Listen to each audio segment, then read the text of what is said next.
We completed chapter 2. మనకి ఈ phone numbers అనే చాప్టర్ కంప్లీట్ అయిపోయింది. ఇప్పుడు మనం థర్డ్ చాప్టర్ డిస్కస్ చేసుకుందాం. ఈ థర్డ్ చాప్టర్ అనేది కూడా మనం లోయర్ క్లాసెస్ 4th 5th లో ఏవైతే నేర్చుకున్నామో అవే ఇక్కడ రిపీట్ అవుతాయి. ఓకేనా? కాకపోతే ఏంటంటే వాటర్ రన్స్ అని కొత్తగా నేర్చుకుంటాం. ఏంటి ఆ చాప్టర్ పేరు అంటే HCF అండ్ LCM. ఇది లాస్ట్ ఇయర్ మనకి ఓల్డ్ టెక్స్ట్ బుక్ అయితే ప్లేయింగ్ విత్ నెంబర్స్ అని అందులో ఇది సేమ్ ఏ ఉంది. కాబట్టి చాప్టర్ నేమ్ మార్చారు, కొన్ని సమ్స్ అనేది చేంజ్ చేశారు. ఓల్డ్ టెక్స్ట్ బుక్ ఈ text book. New text book లో థర్డ్ చాప్టర్ పేరు ఏంటి? HCF and LCM. HCF అంటే ఏంటి? HCF అంటే మనకి highest common factor. Highest common factor. అది హైయెస్ట్ కామన్ ఫ్యాక్టర్ అనేది మనం ఎలా ఫైండ్ అవుట్ చేద్దాం అనేది మనం టాపిక్ వచ్చినప్పుడు చూద్దాం. జస్ట్ అబ్జర్వేషన్ నేను చూద్దాం. LCM అంటే ఏంటి? Least common multiple. Least common multiple అంటే HCF LCM గురించి మనం ఈ చాప్టర్లో ఎక్కువగా నేర్చుకుంటాము. అలానే డివిజిబిలిటీ రూల్స్ నేర్చుకుంటాం. డివిజిబిలిటీ రూల్స్ ఏంటి? ఈ రెండు టాపిక్స్ వచ్చినప్పుడు మనం క్లియర్గా HCF అంటే ఎలా ఫైండ్ అవుట్ చేస్తాము, HCF అంటే ఏంటి అనేది డిస్కస్ చేద్దాం. LCM కూడా ఎలా ఫైండ్ అవుట్ చేస్తాము, LCM అనేది దానిలో యూజ్ ఏంటి అనేది కూడా మనం ఆ టాపిక్ వచ్చినప్పుడు చూద్దాం. ఇప్పుడు ప్రస్తుతం అయితే ఎక్సర్సైజ్ 1 రిలేటెడ్గా ఉన్న టాపిక్ అనేది డిస్కస్ చేద్దాం. ఎక్సర్సైజ్ 1 రిలేటెడ్గా ఏముంది? Divisibility rules. ఏంటంటే ఇవి డివిజిబిలిటీ రూల్స్. డివిజిబిలిటీ రూల్స్ మీరు కొత్తగా నేర్చుకునేది ఏం లేదు. డివిజిబిలిటీ రూల్స్ ఆల్రెడీ మీకు తెలుసు. అంటే మనం ఏదైనా ఒక క్యాలిక్యులేషన్ డివిజన్ ఇచ్చామనుకోండి, డివిజన్ ఇస్తే ఆ డివిజన్ అనేది మనం చేయకూడదు. ఆ డివిజన్ చేయకుండా ఆ నెంబర్ డివైడ్ అవుతుందని చెప్పాలి. అంటే డివిజిబుల్ అంటే ఏంటంటే ఫర్ ఎగ్జాంపుల్ 18 ఉంది. 18ని 3 టేబుల్ డివైడ్ చేస్తున్నాం. 3 6 18. రిమైండర్ ఎంత వచ్చింది? 0 వచ్చింది. అంటే ఇప్పుడు ఏంటి? 3 అనే నెంబర్ 18ని డివైడ్ చేస్తుంది. డివిజిబుల్ అని చెప్తాం. అంటే రిమైండర్ 0 వచ్చింది అంటే డివిజిబుల్ అని చెప్తాం. అలా కాకుండా ఇలా ఉంది 22 ఉంది. 22 అనే నెంబర్ని 3తో డివైడ్ చేయాలి. 3 7 21. రిమైండర్ ఎంత వచ్చింది? 1. అంటే ఇది డివిజిబుల్ అవుతుందా? నో. అంటే మనకి ఎప్పుడైనా సరే డివిజన్ చేస్తే రిమైండర్ 0 వచ్చింది అనుకోండి, డివిజిబుల్ అని చెప్తాం. రిమైండర్ 0 కాకుండా వేరే నెంబర్ వచ్చింది అనుకోండి, నాట్ డివిజిబుల్ అని చెప్తాం. ఓకేనా? అయితే ఇక్కడ మనకి డివిజిబిలిటీ రూల్స్ అనేవి నేర్చుకుంటాం. ఈ డివిజిబిలిటీ రూల్స్ నేర్చుకోవడం వల్ల ఉపయోగం ఏంటి? మనం డివిజిబిలిటీ రూల్స్ నేర్చుకోవడం వల్ల మనం డివిజన్ చేయకుండా మనకి ఇచ్చిన నెంబర్ డివైడ్ అవుతుందో లేదో చెప్పచ్చు. మనకి బేసిక్గా డివిజిబిలిటీ రూల్స్ కొన్ని ఉన్నాయి, అవి నేర్చుకుందాం. అంటే మనకి ఇక్కడ ఒకటే గుర్తుంచుకోవాలి, మరీ చెప్తాను. ఏంటంటే అది ఈ డివిజిబిలిటీ రూల్స్ నేర్చుకున్న తర్వాత ఈ డివిజిబిలిటీ రూల్సే యూజ్ చేయాలి. నాకు డివిజన్ వచ్చి నేను డివిజన్ చేస్తానే మార్క్స్ పడవు. డివిజిబిలిటీ రూల్స్ మాత్రమే యూజ్ చేయాలి. మరి ఈ చాప్టర్లో ఏదైనా సమ్ డివిజిబిలిటీ రూల్ అడిగారంటే ఆ డివిజిబిలిటీ రూలే అప్లై చేయాలి. డివిజన్ వచ్చిందా కదా అని డివిజన్ చేయకూడదు. డివిజన్ వేస్తే మార్క్స్ అనేది ఇవ్వరు. ఓకేనా? అయితే డివిజిబిలిటీ రూల్ చూద్దాం. ఫస్ట్ ఏంటంటే divisibility rule for 2. Divisibility rule for 2. Divisibility rule for 2 ఎలా చెప్తాము? మనకి ఏదైతే నెంబర్ ఇస్తారో చాలా ఈజీ, కండిషన్ గుర్తుంచుకుంటే చాలు. మనకి ఏదైతే నెంబర్ ఇస్తారో ఆ నెంబర్ రైట్ సైడ్ నుండి ఫస్ట్ ప్లేస్ ఏమంటాము? ఫర్ ఎగ్జాంపుల్ ఇలా ఇచ్చాను 3 4 5 7. ఇలా రైట్ సైడ్ నుండి, ఇది రైట్ సైడ్ కదా, రైట్ హ్యాండ్ సైడ్ కదా, రైట్ సైడ్ నుండి ఫస్ట్ డిజిట్ ఏమంటాము? దాని యూనిట్ డిజిట్ అండి. ఈ ఫస్ట్ డిజిట్ ఏమంటాము? యూనిట్ డిజిట్, లేకపోతే వన్స్ ప్లేస్ డిజిట్ అండి. యూనిట్ డిజిట్ అని వన్స్ ప్లేస్ డిజిట్ అండి. మనకి ఇక్కడ యూనిట్ డిజిట్ అండి. యూనిట్ డిజిట్ అనేది 0 లేకపోతే 2 కానీ 4 కానీ 6 కానీ 8 కానీ ఉన్నాయనుకోండి, ఆ నెంబర్ 2తో డివైడ్ అవుతుంది. యూనిట్ డిజిట్ అంటే ఏంటి? మనకి ఇచ్చిన నెంబర్లో రైట్ సైడ్ ఉన్న ఫస్ట్ డిజిట్ని యూనిట్ డిజిట్ అండి. అంటే వన్స్ ప్లేస్లో 0 ఆర్ 2 ఆర్ 4 ఆర్ 6 ఆర్ 8 ఈ నెంబర్స్ ఏ ఒక నెంబర్ ఉన్నా సరే డివిజిబుల్ అవుతుంది. ఇప్పుడు మనం ఇమీడియట్గా చెప్పగలం. ఇక్కడ యూనిట్ డిజిట్ ఏముంది? 7. మనకి ఇచ్చిన లిస్ట్లో ఉన్న 7 ఉందా? లేదు. అంటే ఒకటే ఇక్కడ మనకి ఈవెన్ నెంబర్ ఉంటే 2 తో డివైడ్ అవుతుంది, ఆడ్ నెంబర్ ఉంటే 2 తో డివైడ్ అవుతుంది. అంటే మనకి యూనిట్ ప్లేస్ ఏముండాలి, 0 కానీ 2 కానీ 4 కానీ 6 కానీ 8 కానీ ఉంటే మనకి అది ఏంటి ఏమవుతుంది, 2 తో డివైడ్ అవుతుంది, 2 తో డివైడ్ అవుతుంది. Next divisible rule for 3. Divisible rule for 3 add చేస్తాం. మనకి డివిజిబుల్ రూల్ ఫర్ 3 అంటే ఏంటంటే మనకి సమ్ ఆఫ్ డిజిట్స్ ని మనకి ఏదైతే నెంబర్ ఇచ్చారో సమ్ ఆఫ్ డిజిట్స్ కనుక్కోవాలి. సమ్ ఆఫ్ డిజిట్స్ ని 3 తో డివైడ్ చేయాలి. సమ్ ఆఫ్ డిజిట్స్ అని 3 తో డివైడ్ అవుతుంది అనుకోండి, డివైడ్ అవుతుంది అంటే ఏంటి మీనింగ్, రిమైండర్ 0 వస్తుంది అని. మరి సమ్ ఆఫ్ డిజిట్స్ ని 3 తో డివైడ్ చేస్తే 3 డివిజిబిలిటీ రూల్ ఫాలో అవుతే 3 తో డివైడ్ అవుతుందని చెప్తాం. ఫర్ ఎగ్జాంపుల్ ఈ చేద్దాం. ఈ నెంబర్ 3 5 3 4 5 7 మనకి 3 తో డివైడ్ అవుతుందా అని తెలుసుకోవాలి. అప్పుడు ఇమీడియట్ ఏం చేస్తాము, సమ్ ఆఫ్ డిజిట్స్ అంటే ఇక్కడ మనకి ఏదైతే నెంబర్ ఇచ్చారో ఆ నెంబర్ యొక్క డిజిట్స్ యాడ్ చేయాలి. 3 plus 4 plus 5 plus 7 divided by 3. ఈ మొత్తం యాడ్ చేసేది వస్తుంది 7 ప్లస్ 5 12 12 ప్లస్ 4 16 16 ప్లస్ 3 19 బై 3. ఈ నెంబర్ డివైడ్ చేయకూడదు, ఈ నెంబర్ డివైడ్ చేయాలి, 19 డివైడ్ చేయాలి. 19 ని 3 తో డివైడ్ చేస్తే 9 3 6 18 రిమైండర్ 1 వచ్చినట్టే డివిజిబుల్ అయినా, రిమైండర్ 0 వస్తేనే ట్రూ. ఇది మరి రిమైండర్ 0 రావడం ఏంటి, 3 5 3 4 5 7 is not divisible by 3. అర్థమైంది కదండి. మనకి ఏంటి, ఏదైతే నెంబర్ ఇస్తామో 3 తో డివైడ్ చేయాలంటే ఆ డిజిట్స్ ని, ఆ నెంబర్లో ఉన్న డిజిట్స్ ని యాడ్ చేయాలి. యాడ్ చేసిన తర్వాత 3 తో డివైడ్ చేయాలి. మళ్ళీ ఇంకోసం చూద్దాము, మనకు అర్థమైపోతుంది. ఫర్ ఎగ్జాంపుల్ 4503 అనే నెంబరు 3 తో డివైడ్ అవుతుందా అని కనుక్కోవాలి. 4503 అనే నెంబరు 3 తో డివైడ్ అవుతుందా అని కనుక్కోవాలి. కనుక్కోండి ఏం చేయాలి, some of digits by 3. Some of digits కనుక్కోండి. సమ్ ఆఫ్ డిజిట్స్ అంటే మనకి ఇవన్నీ యాడ్ చేయండి. 4 ప్లస్ 5 ప్లస్ 0 ప్లస్ 3 ఇవన్నీ యాడ్ చేసినట్టు వస్తుంది. 4 ప్లస్ 5 9 9 ప్లస్ 0 9 వస్తుంది. ఎడిషన్ చేస్తే అదే నెంబర్ వస్తుంది 0. 9 ప్లస్ 3 ఏమవుతుంది, 9 ప్లస్ 3 12. ఇప్పుడు మనం ఏం చేయాలి, సమ్ ఆఫ్ డిజిట్స్ ని 3 తో డివైడ్ చేయాలి. సమ్ ఆఫ్ డిజిట్స్ ఏం చేయాలి, 3 తో డివైడ్ చేయాలి. ఫస్ట్ ఏం చేయాలి, సమ్ ఆఫ్ డిజిట్స్ కనుక్కోవాలి. తర్వాత సమ్ ఆఫ్ డిజిట్స్ ని 3 తో డివైడ్ చేయాలి. అంటే 3 తో డివైడ్ చేయడం అంటే 12/3. 12/3 అంటే ఈ 12/3 ని డివైడ్ చేయాలి. నేను డివైడ్ చేశాను, ఈ నెంబర్ని డివైడ్ చేయకూడదు. 12 ని డివైడ్ చేస్తే అవుతుంది 3 4 12 రిమైండర్ 0 అవుతుంది. అంటే రిమైండర్ 0 వచ్చిందంటే ట్రూ అవుతుంది. అంటే డివిజిబుల్ అయితే ట్రూ అని రాస్తాం. అంటే ఇప్పుడు మనకి ట్రూ వచ్చింది అనుకోండి, అప్పుడు ఏంటి మీనింగ్ 4503 డివిజిబుల్ బై 3. ఓకేనా, ఇది divisible rule for 3. Divisible rule for 3 ఏంటి, మనకి ఏదైతే నెంబర్ ఇచ్చారో సమ్ ఆఫ్ డిజిట్స్ కనుక్కోవాలి. ఆ సమ్ ఆఫ్ డిజిట్స్ ని 3 తో డివైడ్ చేయాలి. రిమైండర్ 0 వచ్చినటువంటి సమ్ ఆఫ్ డిజిట్స్ డివిజిబుల్ అవుతుంది 3 తో, లేకపోతే 3 తో డివిజిబుల్ అవ్వదు. Next divisible rule for 4. Divisible rule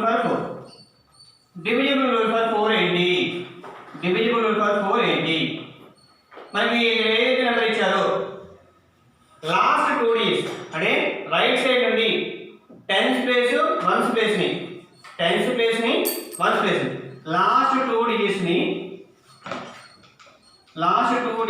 4 తో డివైడ్ చేయాలి. లాస్ట్ 2 డిజిట్స్ ని చేయాలి 4 తో డివైడ్ చేయాలి. ఫర్ ఎగ్జాంపుల్ చూద్దాం. 4523 అనే నెంబర్ని 4 తో డివైడ్ చేయాలి. 4523 ని 4 తో డివైడ్ చేయాలి. మనకి ఫార్ములా ఏంటి, మనకి last 2 digits divided by 4. Last 2 digits అంటే ఏంటి, 1th ప్లేస్ 10th ప్లేస్ తీసుకోవాలి. Okay, last 2 digits equal to last 2 digits ఇక్కడ మనకి లాస్ట్ 2 డిజిట్స్ ఏంటి, 1th 10th ప్లేస్. ఎప్పుడు లాస్ట్ 2 డిజిట్స్ అంటే 1th ప్లేస్ 10th ప్లేస్ తీసుకోవాలి. స్టార్టింగ్ నుండి తీసుకోవాలి, రైట్ సైడ్ నుండి తీసుకోవాలి. 23. ఓకేనా? నెక్స్ట్ ఏం చేయాలి? లాస్ట్ 2 డిజిట్స్ ని 4 తో డివైడ్ చేయాలి. Last 2 digits by 4. Last 2 digits by 4 అంటే ఏంటి? 23/4. ఇప్పుడు ఈ 23/4 ని డివైడ్ చేయాలి. దీన్ని డివైడ్ చేయకూడదు. 23/4 అంటే 4 5 ఇయర్స్. మీకు ఆల్రెడీ డివిజన్స్ వచ్చాయని డైరెక్ట్ చేసేస్తాను. 4 టేబుల్ రీడ్ చేసుకో. 4 1 ఇయర్స్ 4 2 ఇయర్స్ అని 23 నియరెస్ట్ కానీ ఈక్వల్ అయ్యే నెంబర్ గా చూసుకోవాలి. నియరెస్ట్ ఏ పాజిబుల్ అవుతుంది. 23 అనేది 4 టేబుల్ రాదు కదా. 4 5 ఇయర్స్ 20. రిమైండర్ ఎంత వచ్చింది? 3. రిమైండర్ 3 వచ్చిందంటే అది నాట్ డివిజిబుల్ అంటే ఫాల్స్. ఫాల్స్. ఇది డివిజిబుల్ అవ్వదు. ఫాల్స్. మరి టీ పెట్టండి మళ్ళీ కన్ఫ్యూజ్ అవుతుంది. ట్రూ అని. ట్రూ అంటే ఏంటి? డివిజిబుల్ అవుతుంది. ఫాల్స్ ఏంటి? డివిజిబుల్ అవ్వదు. ఓకేనా? అంటే ఇక్కడ డివిజిబుల్ అవుతుందా? నో. డివిజిబుల్ అవుతుంది అవ్వండి అని ఎలా చెప్తున్నాము? రిమైండర్ బట్టి చెప్తున్నాం. రిమైండర్ 0 వచ్చింది అనుకోండి డివిజిబుల్. రిమైండర్ 0 కాకుండా వేరే నెంబర్ వచ్చింది అనుకోండి నాట్ డివిజిబుల్. అంటే ఇక్కడ ఏం చెప్తాము? 4 5 2 3 ఈజ్ నాట్ డివిజిబుల్ బై 4. ఇంకొక ఎగ్జాంపుల్ తీసుకుందాం. దీనిని 4 తో 4 5 2 0 0 డివైడెడ్ బై 4 అన్నారు. 4 5 0 0 డివైడెడ్ బై 4. ఇప్పుడు మనకి ఏంటి డివిజిబుల్? 4 లాస్ట్ 2 డిజిట్స్ కావాలి. Last 2 digits equal to 0 0. ఈ లాస్ట్ 2 డిజిట్స్ ని 4 తో డివైడ్ చేయాలి. లాస్ట్ 2 డిజిట్స్ బై 4 అంటే 0/0/4. 0/0 అంటే 0/4 అంటే 0 నే. మరి 4 తో ఏ నెంబర్ తీసుకొచ్చినా 0 ని ఎన్నిసార్లు డివైడ్ చేసినా 0 నే వచ్చేది. అంటే ఇది ట్రూ గా తీసుకోవాలి. దీని ఏం చేయాలి? ట్రూ. అన్ని జీరోస్ ఉంటే ట్రూ గా తీసుకోవాలి. అంటే 0/4 అవుతుంది. 0 0 అంటే 0 నే కదా. 4 తో 0 ని ఎన్నిసార్లు డివైడ్ చేసినా 0 నే వస్తుంది. 4 0 0 రిమైండర్ 0 నే వచ్చేది. అంటే ఇక్కడ మనం ఏం చెప్పొచ్చు? 4 5 0 0 is divisible by 4. is divisible by 4. divisible 4. ఇప్పుడు మనం 3 డివిజిబిలిటీ రూల్ చెప్తున్నాం. డివిజిబిలిటీ రూల్ ఏంటి? మనకి యూనిట్ డిజిట్ 0 కానీ 2 కానీ 4 కానీ 6 కానీ 8 కానీ ఉండాలి. ఓకేనా? డివిజిబుల్ రూల్ ఫర్ 3 ఏంటి? సమ్ ఆఫ్ డిజిట్స్ 3 తో డివైడ్ అవ్వాలి. డివిజిబుల్ రూల్ 4 ఏంటి? లాస్ట్ 2 డిజిట్స్ ని 4 తో డివైడ్ చేయాలి. ఇప్పుడు మనకి చాలా ఈజీగా ఉండే డివిజిబిలిటీ చెప్తున్నాం. ఏంటంటే డివిజిబుల్ రూల్ ఫర్ 5. ఈ డివిజిబుల్ రూల్ ఫర్ 5 ఏంటి? యూనిట్ డిజిట్ అనేది 0 ఆర్ 5 ఉండాలి. 0 ఆర్ 5 ఉంటే అది 5 తో డివైడ్ అవుతుంది. ఇంకా మనం ఎక్కువ క్యాలిక్యులేషన్ కూడా అవుతుంది. మనకి ఇచ్చిన నెంబర్లో 1 స్పేస్ లో 0 కానీ 5 కానీ 0 కానీ 5 కానీ ఉంది అంటే 5 తో డివైడ్ అవుతుంది. 0 కానీ 5 కానీ ఉంటే దేంతో డివైడ్ అవుతుంది? 5 తో డివైడ్ అవుతుంది. ఓకేనా? Next divisibility rule for 6. ఈ డివిజిబిలిటీ రూల్ 6 అనేది డైరెక్ట్ గా లేదు మనకి. దీని ఎగ్జాంపుల్ చెప్పాను కదా. ఎగ్జాంపుల్ చూద్దాము. 4 5 0 7 అంటే ఇది 5 తో డివైడ్ అవుతుందా? ఇక యూనిట్ డిజిట్ ఏంటి? 7. యూనిట్ డిజిట్ ఏంటి? 7 అనేది 0 5 ఈక్వల్ అవుతుందా? నో. అంటే ఇది మనకి 7 అనేది 5 తో డివైడ్ అవుతుందా? లేదు. అంటే మనకి యూనిట్ డిజిట్ అనేది 0 5 మాత్రమే ఉంటేనే divisible. For example 50400 divided by 5 అంటే ఇక్కడ 1 స్పేస్ ఉంది 0. ఇది డివిజిబుల్ అవుతుంది. ఇది ఫాల్స్ అవుతుంది. ఇది డివిజిబుల్ అవుతుంది. ట్రూ అవుతుంది. అలానే 505 డివైడెడ్ బై 5 అంటే ఇక్కడ మనకి 5 ఉంది కదా 1 స్పేస్. అంటే 1 స్పేస్ 5 కానీ 0 కానీ ఉందంటే దేంతో డివైడ్ అవుతుంది? 5 తో డివైడ్ అవుతుంది. అదే గుర్తుంచుకోండి. చాలా ఈజీ అనేది. ఎక్కువ ఎక్స్ప్లెనేషన్ అవసరం. నెక్స్ట్ డివిజిబిలిటీ రూల్ 6 అనేది ఎలా? డివిజిబిలిటీ రూల్ ఫర్ 6 అంటే ఎలా అంటే ఇక్కడ ఒకటే గుర్తుంచుకోండి. ఇక్కడ మనకి డివిజిబిలిటీ రూల్ 6 అనేది డైరెక్ట్ గా లేదు. మనకి తెలిసిన వాటిలో కన్వర్ట్ చేసుకోవాలి. డివిజిబిలిటీ రూల్ ఫర్ 6 అనేది ఎలా రాయొచ్చు? 6 ని 2 నెంబర్ ప్రొడక్ట్ రాయొచ్చు. 2 into 3 గా రాయొచ్చు. 2 into 3 గా రాయొచ్చు. 6 ని 2 into 3 గా రాయొచ్చు. అంటే ఏంటి? ఇప్పుడు మన కంక్లూజన్ ఏం చెప్పొచ్చు? డివిజిబుల్ రూల్ ఫర్ 2 ఫాలో అవ్వాలి. మనకి ఇచ్చిన number divisible rule for 3 follow అవ్వాలి. అంటే డివిజిబుల్ రూల్ ఫర్ ట్రూ అవ్వాలి, డివిజిబుల్ రూల్ ఫర్ 3 కూడా ట్రూ అవ్వాలి. ఈ రెండు రూల్స్ ఫాలో అయ్యే నెంబర్ 6 తో డివైడ్ అవుతుంది. ఇది కొద్దిగా లెంతీగా వస్తుంది, ఇది ఒకటే పెద్దగా ఉంటుంది మనకి, మిగతా ఈజీగా ఉంటుంది. అయితే ఈ 6 డివిజిబిలిటీ రూల్ ఏంటి? మనకి ఏదైతే నెంబర్ ఇస్తారో ఆ నెంబర్ 2 తో డివైడ్ అవ్వాలి, అదే నెంబర్ 3 తో డివైడ్ అవ్వాలి. అలా అయితే దాన్ని 6 తో డివైడ్ చేయగలము, లేకపోతే లేదు. ఒకటి 2 తో డివైడ్ అయింది కానీ 3 తో అవ్వట్లేదు, అప్పుడైనా సరే 6 తో నాట్ 2 తో డివిజిబుల్ అవ్వట్లేదు, 3 తో డివిజిబుల్ అవుతుంది. అంటే ఇక్కడ 2 వచ్చింది, ఇక్కడ 2 వస్తేనే డివిజిబుల్ అవుతుంది. ఏ ఒకటి 2 కాకపోయినా, అంటే ఈ రెండింటి ఏ ఒకటి ఫాల్స్ వచ్చినా 6 నాట్ డివిజిబుల్ అన్నారు. అయితే ఒక ఎగ్జాంపుల్ చూద్దాం. 3 9 2 3902 అన్న. ఓకేనా? 3902 అనేది ఫస్ట్ 6 తో డివైడ్ అవుతుందో చెప్పాను. 6 తో చెప్పండి, ఏం చేయాలి మనం?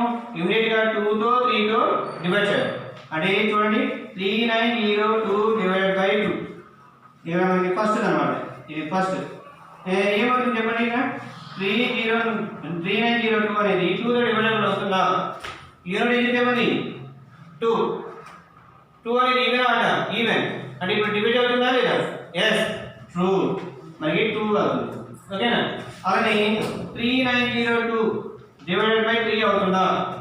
ఇక సమ్ ఆఫ్ డిజిట్స్ కనుక్కోవాలి. సమ్ ఆఫ్ డిజిట్స్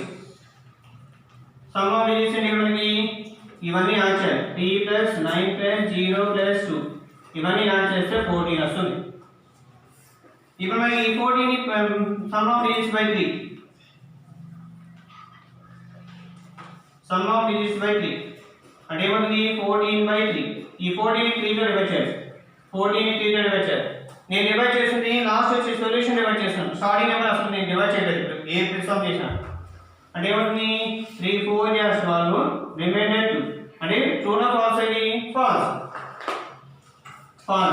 అంటే ఒకటి ట్రూ వచ్చింది, ఒకటి ఫాల్స్ వచ్చింది. అంటే ఇప్పుడు కంక్లూజన్ ఏం రాయొచ్చు?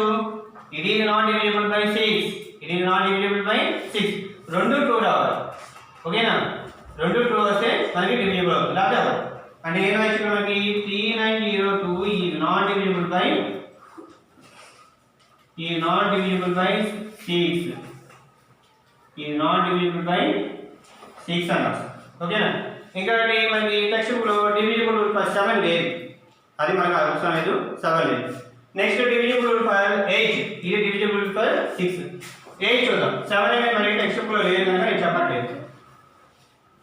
నెక్స్ట్ డివిజిబుల్ రూల్ ఫర్ 8 ఏంటి? 8 కి 4 కి చాలా దగ్గరగా ఉంటుంది. 8 to 4 ఎలా అని చేద్దాం.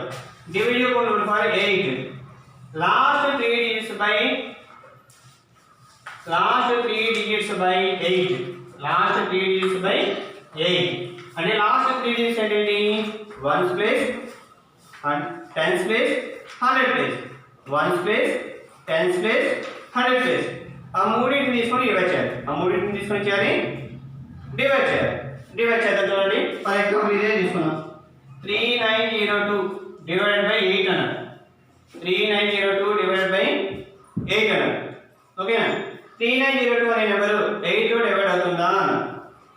8 తో డివైడ్ అవుతుందా అంటే చేయాలి మనకి లాస్ట్ 3 digits తీసుకోవాలి. లాస్ట్ 3 digits అంటే మనకి లాస్ట్ 3 digits ఈక్వల్ టు ఎప్పుడు కూడా 1's ప్లేస్ నుండి స్టార్ట్ అవ్వాలి. 1's 10's 100 అంటే 902. ఈ 902 ని 8 తో డివైడ్ చేయాలి. లాస్ట్ 3 digits by 8 అంటే 902 ని 8 తో డివైడ్ చేయాలి. ఇప్పుడు మనకి రిమైండర్ 0 వస్తుంది, చూసుకోవాలి కదా. 902 ని డివైడ్ చేయండి. 902 డివైడ్ చేస్తుంది 8 1 years 8, 1 రిమైండర్ 0. 8 1 years 8 మళ్ళీ 8 to 16 కదా, 4. 8 to 2 వస్తుంది 22, 22. 8 5 years 40 అవుతుంది, అది కూడా 4. 8 2 years పోతుంది మళ్ళీ 8 2 years 16. రిమైండర్ ఎంత వస్తుంది? 4. రిమైండర్ 4 వచ్చింది, 0 రాలేదు కదా. అంటే ఏమైంది? ట్రూ అవుతుందా ఫాల్స్ అవుతుందా? రిమైండర్ 0 వస్తేనే ట్రూ, అంటే ఫాల్స్ అని మనం ఏం చెప్తాం ఇక్కడ మనకి ఈ 3902 ఈజ్ నాట్ డివిజిబుల్ బై 8 ఇది చెప్తాం. ఇప్పుడు మీరు హోంవర్క్ ఏం చేశారంటే మీకు chapter HCF and LCF chapter open చేయండి. ఓపెన్ చేసిన తర్వాత నెక్స్ట్ పేజ్ ఆన్ చేయండి. నెక్స్ట్ పేజ్లో మనకి డివిజిబిలిటీ రూల్స్ ఉన్నాయి. ఈ 8 డివిజిబిలిటీ రూల్స్ చదువుకోండి. మనం ఇప్పుడు ఏం చెప్పుకున్నాము 2 3 4 5 6 8 9 కూడా మనకి చాలా ఈజీ. 9 కూడా ఎలా అంటే అదొకటి జస్ట్ ఇంట్రడక్షన్ చెప్తాను. డివైడ్ బై 9 ఎలా చెప్తాము సమ్ ఆఫ్ డిజిట్స్ ని 9 తో డివైడ్ చేయాలి. అంటే డివిజిబిలిటీ రూల్ 3 లాగానే కాబట్టి అక్కడ సమ్ ఆఫ్ డిజిట్స్ ని 3 తో డివైడ్ చేస్తాము, కాబట్టి ఇక్కడ 9 తో డివైడ్ చేస్తాం. Some of digits by 9. అలానే ఇంకా 2 డివిజిబిలిటీ రూల్స్ ఉన్నాయి. ఏంటది డివిజిబిలిటీ రూల్ ఫర్ 10 అవుతుంది. డివిజిబిలిటీ రూల్ ఫర్ 10 ఏంటంటే యూనిట్ డిజిట్ 0 ఉండాలి. మనం తీసుకున్న డిజిట్ ఏముండాలి 0. ఈ డివిజిబిలిటీ రూల్స్ 9 10 11 ఉన్నాయి ఇంకా అవి మళ్ళీ నేను రిపీట్ చేస్తాను. ఇవి వరకు మనం ఒకసారి రీడ్ చేసుకొని మనకి నెక్స్ట్ క్లాస్లో సమ్ చేద్దాం.